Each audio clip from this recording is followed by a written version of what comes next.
반갑습니다. 케빈입니다. 오늘 아침 커뮤니티 탭을 통해서 간략하게 말씀드린 대로 오늘은 아이폰 14 프로 언박싱하고 실물로 봤을 때 느낀 제 후기, 첫인상을 간단하게 말씀드리는 시간을 한번 가져보도록 하겠습니다. 오늘 아침에 애플 스토어 방문해서 저는 딥퍼플 색상 256기가 옵션을 픽업을 했고, 사실 매트 블랙을 구매할까 하는 생각도 강했었습니다만 이거에 대해서 본론부터 먼저 말씀드리자면 딥퍼플도 생각보다 실물로 보면 괜찮은 색상이었습니다. 처음에 딱 봤을 때 바니와 친구들에서 나오는 바니 공룡이 생각나더라고요.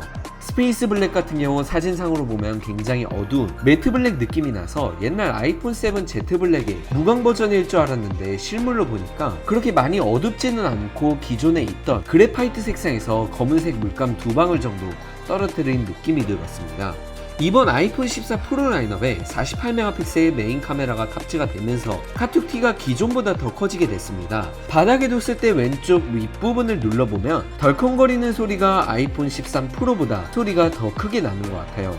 맥세이프 지갑 같은 맥세이프 액세서리는 다행히도 문제없이 잘 호환되고, 이젠 프로 기준으로 했을 때 이게 최대 한계일 것 같다는 생각이 들더라고요. 만약 아이폰 15 프로 라인업에서 카메라 부분이 또 커지게 되면 디자인을 바꾸지 않는 이상 대부분의 맥세이프 액세서리는 지금처럼 호환은 안 될 것 같습니다. 이번 아이폰 14 프로에는 크게 바뀐 부분 3가지가 있습니다. 바로 다이나믹 아일랜드, Always on Display, 그리고 카메라인데, 오늘은 다이나믹 아일랜드와 Always on Display 부분만 집중적으로 해서 말씀을 드려보도록 하겠습니다. 아시다시피 이번 아이폰 14 프로 라인업에선 기존 노치 디스플레이에서 펀치홀 디스플레이로 일명 다이나믹 아일랜드가 새롭게 탑재되었습니다. I 형태의 듀얼 펀치홀이 하드웨어적으로 탑재가 되고, 듀얼 펀치홀 사이를 소프트웨어를 통해서 검은색으로 해서 하나의 길쭉한 펀치홀처럼 보이게끔 처리를 하는데, 확실히 소프트웨어 처리로 길쭉하게 하니까 집에서 사용하면 큰 차이를 못 느끼겠는데, 이게 밖에 나가서 사용하면 색 차이가 크게 났었습니다. 그러니까 쉽게 말씀드리자면 실제 하드웨어적으로 탑재된 펀치홀 부분의 검은색과 소프트웨어적으로 처리한 검은색 부분의 색깔이 달라서 이게 조금 거슬리실 수도 있다는 생각이 들더라고요. 거기다가 펀치홀 테두리 부분에는 또 다른 느낌의 검은색으로 되어 있어서 3가지의 느낌이 다른 검은색으로 보였습니다. 특히 햇빛이 좀 강한 곳에서 사용하시면 훨씬 거슬려서 이거는 조금 써보고서 나중에 리뷰 영상에서 자세하게 한번 다루어 보도록 하겠습니다. 그런데 웹서핑할 때나 소셜미디어 볼 때나 영상 시청할 때 전반적으로 노치 디스플레이보다는 훨씬 윗부분이 뭔가 뻥 뚫려있는 느낌이 들어서 보기에 너무 좋았습니다. 잠금 화면인 상태에서는 잠금 아이콘이 표시가 되면서 기본적으로 펀치홀의 길이가 더 넓어집니다. 페이스 아이디로 잠금을 풀었을 때는 펀치홀이 원래대로 돌아오고, 얼굴 인식이 조금 늦어질 때는 펀치홀이 밑에 부분까지 넓어지게 되면서 페이스 아이디 아이콘까지 표시가 되는 이러한 애니메이션이 나타납니다. 다이나믹 아일랜드를 활용하고 있지 않을 때 펀치홀 부분을 눌러보면 진동이 울리면서 펀치홀이 커졌다가 작아지는 그러한 디테일한 애니메이션까지 있더라고요. 또한 충전할 때도 다이나믹 아일랜드 부분에 충전 중이라고 표시가 되는데, 만약에 잠금 화면을 풀고 홈 화면에 있는 상태에서 맥세이프 충전기를 부착을 하면 기존 맥세이프 충전 애니메이션은 표시가 되지 않고 다이나믹 아일랜드 부분에만 충전 중이라고 애니메이션이 표시됩니다. 맥세이프 충전 애니메이션은 오직 잠금 화면에서만 표시가 되고, 반대로 잠금 화면에서는 다이나믹 아일랜드 부분에 충전 애니메이션이 안 뜨더라고요. 물론 다이나믹 아일랜드는 애플 기본 앱들에서만 대부분 활용할 수 있었고, 아직 다이나믹 아일랜드를 그렇게 막 유용하게 활용할 수 있는 그러한 서드파티 앱들은 멜론을 제외하곤 그렇게 많지는 않았습니다. 두 번째, Always on Display에 관해서 한번 말씀드려볼까 합니다. 이번 아이폰 14 프로 라인업에서 지원하는 Always on Display는 기존 안드로이드 스마트폰에서 작동했던 Always on Display와는 전혀 다른 디자인, 시스템을 가지고 있습니다. 전원 버튼을 눌러 화면을 끄려 하면 잠금 화면에 있던 배경 화면이 어둡게 변하면서 잠금 화면에도 표시가 되고 있는 시간과 위젯, 날짜와 같은 요소들이 Always on Display에도 똑같이 표시가 되는데요. 커뮤니티나 외국에서 언급이 됐던 것처럼 밖에 나가서 보면 Always on Display가 생각보다 엄청 밝더라고요.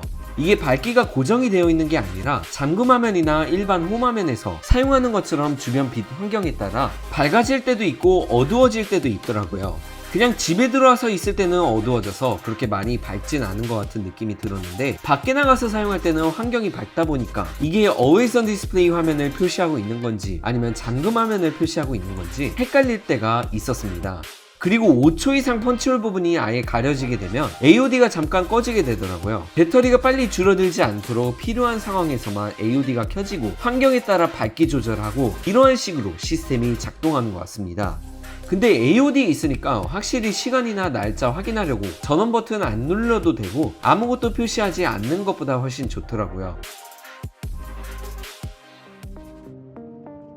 이번 아이폰 14 프로에서는 사실 크게 바뀐 거라고 아까 말씀드렸다시피 카메라를 포함해서 이 두 가지밖에 없어서 이 정도면 솔직히 아이폰 13S 정도가 아닌가 싶었는데 다이나믹 아일랜드 디스플레이가 탑재되면서 화면은 훨씬 시원시원하고 Always on Display 지원, 거기다가 화소수가 더 커진 48메가픽셀 메인 카메라가 탑재되다 보니까 이게 진정한 프로가 아닌가 싶더라고요.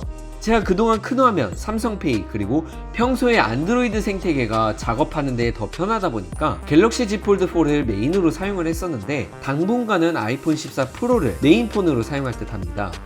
첫인상은 이 정도로만 전해드리고 추가로 간단하게 오늘 영상의 스폰서 ESR의 아이폰 14 케이스와 강화 유리 필름을 소개해드려 볼까 합니다.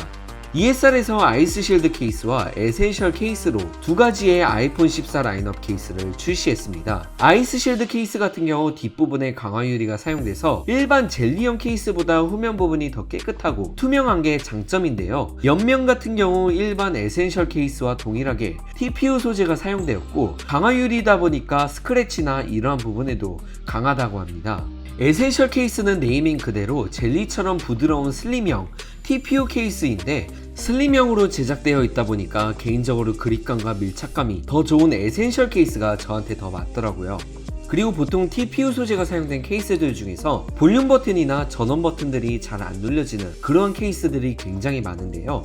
ESR 케이스 같은 경우 버튼도 잘 눌려지고 케이스도 기기에 딱 맞게 출시가 됐다 보니까 아주 마음에 들었습니다. 에센셜 케이스도 그렇고 아이스 실드 케이스도 그렇고 TPU 소재를 사용하다 보니까 오랫동안 케이스를 사용하면 변색되는 경우가 있는데 ESR 케이스는 보증기간이 1년이다 보니까 변색이 돼도 아니면 케이스에 문제가 있어도 1년 안에 1회 새 제품으로 교환이 가능하다고 합니다. 강화 유리는 1개와 2개가 들어간 옵션 중에서 선택을 하실 수가 있는데 저는 솔직히 말해서 여분을 추가로 보관하기 위해 2개를 구매하셔도 나쁘지 않다고 생각합니다. 생각보다 부착하기도 쉽고 그냥 디스플레이 부분만 아주 깨끗하게 닦아주면 가이드라인 틀이 별도로 동봉되어 있다 보니까 한쪽으로 뉘우쳐지는 그러한 문제도 없었습니다. 또한 펀치홀 부분이 따로 뚫려 있는 보호 필름도 있는데 이 제품 같은 경우 풀커버다 보니까 다이나믹 아일랜드를 이용할 때 불편하다거나 하는 건 없어서 마음에 들었고 지문 방지 코팅도 되어 있어서 지문도 안 묻어나다 보니까 저는 개인적으로 이 부분을 가장 큰 장점으로 꼽고 싶고요. 오늘 영상은 이 정도로만 전해드리고 저는 내일 영상에서 한번 찾아뵙도록 하겠습니다. 시청해주신 여러분 고맙습니다.